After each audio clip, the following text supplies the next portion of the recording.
Alias. Businessman बनने के पहले रॉबर्ट जेरोक्स कॉर्पोरेशन में जॉब करते थे। उस समय वो कंपनी के सबसे खराब सेल्समैन थे। वो एक भी प्रोडक्ट नहीं बेच पाते थे और अपने साथियों से काफी पीछे थे। इसीलिए रॉबर्ट ने सलाह मांगने के लिए रिच डैड को बुलाया। तुम एक दिन में कितने कॉल्स करते हो? रिच डैड ने पूछा। रॉबर्ट ने कहा 3 या 4, लेकिन ज्यादातर वक्त वो कॉफी शॉप में या पेपर वर्क करने में बिताते थे। उन्हें ये कॉल्स करने में बड़ी शर्म आती थी। रॉबर्ट को रिजेक्शन से नफरत थी, इसलिए वो कम से कम कॉल करना चाहते थे।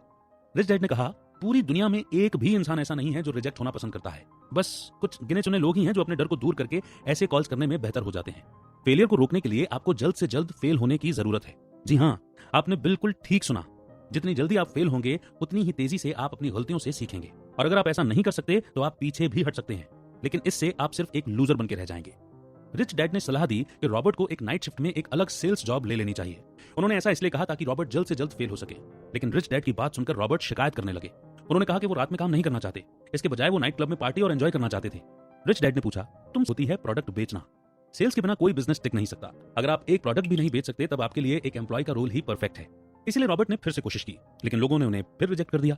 वो हमेशा कहते, सॉरी, इसमें हमें कोई इंटरेस्ट नहीं है, या अगर तुम यहाँ से नहीं गए तो मैं फौरन पुलिस को फोन कर दूंगा। तब जाकर उन्हें रिच डैड की बात समझ में आई कि जॉब में सैलरी मिलने से पहले आपको फ्री में काम करने की जरूरत होती है।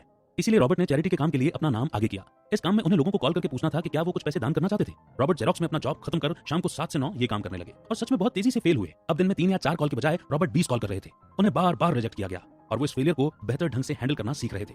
रॉबर्ट धीरे धीरे लोगों से हाँ कहलवाने के लिए सही शब्दों का इस्तेमाल करने लगे। वो ज्यादा अच्छे से बात करना सीख गए थे। इस तरह अपने एक्स्ट्रा काम में वो जितनी तेजी से फेल हुए उतनी ही तेजी से जेरोक्स में अपनी जॉब में कमाने लगे। अब वो सबसे बुरे सेल्समैन नहीं थे। हर बीतते दिन के साथ वो प्रोडक्ट बेचने में और भी बेहतर होते जा रहे थे। जेरोक्स में अपने चौथे साल में वो कंपनी के बेस्ट सेल्समैन बन गए। अब वो बड़ी आसानी से किसी को कुछ भी बेच सकते थे। तब उन्हें एहसास हुआ कि वो अब एक बिजनेसमैन बनने के लिए बिल्कुल तैयार हो गए थे। Lesson number 5, the process is more important than the goal. अब रॉबर्ट ने अपने पहले बिजनेस की शुरुआत की। उनका प्रोडक्ट था नायलॉन सर्फर वॉलेट। ये एक बहुत ही बेहतरीन प्रोडक्ट था। वो और उनके पार्टनर मार्केटिंग करने में उस्ताद थे। आश्चर्य की बात तो देखिए कि जो लड़का एक प्रोडक्ट नहीं बेच पाता था वो खुद का बिजनेस शुरू कर करोड़पति बन गया था।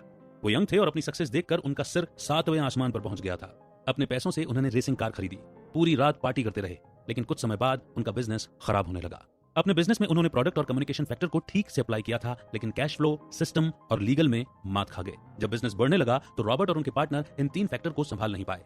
इस वजह से उन्हें काफी नुकसान उठाना पड़ा। अब रॉबर्ट ने महसूस किया कि बिजनेस को खराब तरीके से डिजाइन किया गया था, लेकिन कम से कम उन्होंने 6 महीने के लिए करोड़पति होने का एक्सपीरियंस तो किया। यही तो रिच डैड कह रहे थे। ज्यादातर लोगों को जिंदगी में ऐसा मौका नहीं मिलता। ज्यादातर लोग एक जॉब और रेगुलर सैलरी से ही संतुष्ट हो जाते हैं। ऐसे लोगों का समय घर पर या ऑफिस में ही बीत जाता है। रिच डैड ने सिर्फ पैसे या बड़े बंगले और महंगी गाड़ियों के लिए बिजनेस करने का फैसला नहीं किया था। उन्होंने इसे एडवेंचर के लिए किया था। बिया के पिछले 30 सालों में उन्हें बिजनेस के 3 प्रोसेस से होकर गुजरना पड़ा। पहला था लर्निंग प्रोसेस, दूसरा था अर्निंग प्रोसेस और तीसरा था गिविंग बैक यानी कि वापस देने का प्रोसेस। 1974 से 1984 तक रॉबर्ट ने एक बिजनेसमैन बनने का तरीका सीखा। तब उनका बिजनेस फेमस रॉक बैंड के लिए नायलॉन सर्फर वॉलेट और दूसरे प्रोडक्ट बनाता था। इन 10 सालों में उन्होंने BI ट्रायंगल को अच्छे से मैनेज करना सीख लिया था। जैसा कि हमने पहले सीखा था, ये बिजनेस के 5 लेवल्स के बारे में है, जो है प्रोडक्ट, सिस्टम, लीगल, कम्युनिकेशन और कैश फ्लो। 1984 से 1994 तक रॉबर्ट ने बहुत पैसा कमाना शुरू किया। उन्होंने अपनी गलतियों से सीखा और आखिरकार सक्सेस हासिल की। उन्होंने अपने प्रॉफिट को प्रॉपर्टी में इन्वेस्ट किया, जिससे उन्हें रेंट और दूसरे इनकम होने लगे। उन्होंने इन्वेस्टर्स और बिजनेसमैन बनने की इच्छा रखने वाले लोगों को बिजनेस सिखाने का कोर्स भी ऑफर करना शुरू किया।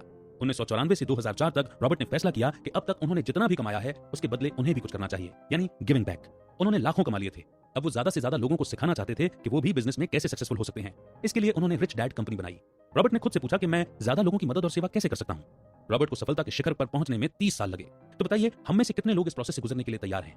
जब भी कोई ये सवाल पूछता है कि कौन कौन करोड़पति बनना चाहता है, तो लोग बड़ी जल्दी अपना हाथ ऊंचा कर देते हैं। बेशक हर कोई करोड़पति बनना चाहता है, लेकिन इससे भी ज्यादा जरूरी सवाल तो ये है कि इस चैलेंजिंग प्रोसेस से गुजरने के लिए कौन कौन तैयार है। को अच्छी खासी जायदाद मिल जाती है, या आप किसी अमीर इंसान से शादी कर सकते हैं, या किसी क्राइम के चक्कर में पड़ जाते हैं, या लॉटरी में पैसे जीतते हैं, लेकिन ये तरीके लंबे समय तक टिके नहीं रहते। ये आपको कभी भी सच्ची खुशी और सक्सेस नहीं दे पाएंगे। कई साल पहले एक जर्नलिस्ट ने हेनरी फोर्ड से पूछा, अगर आप बिजनेस में अपना सारा पैसा खो देते हैं तो आप क्या करेंगे? हेनरी ने कहा, मैं उसे 5 सालों के अंदर वापस कमा लूंगा। इसीलिए लाखों कमाने का सबसे अच्छा तरीका है एक स्मार्ट बिजनेसमैन बनना। अमीर होने से ज्यादा जरूरी है स्मार्ट होना। अगर कभी आप अपना सारा पैसा खो भी देते हैं तो भी आप उस प्रोसेस से सीखकर ज्यादा होशियार और स्मार्ट हो जाते हैं। जब तक आपका माइंडसेट एक स्मार्ट बिजनेसमैन जैसा होगा, तब तक चाहे कुछ भी हो जाए, आप हमेशा पैसा कमाते रहेंगे, बिल्कुल हेनरी फोर्ड की तरह। तो दोस्तों, इसी के साथ ये ऑडियो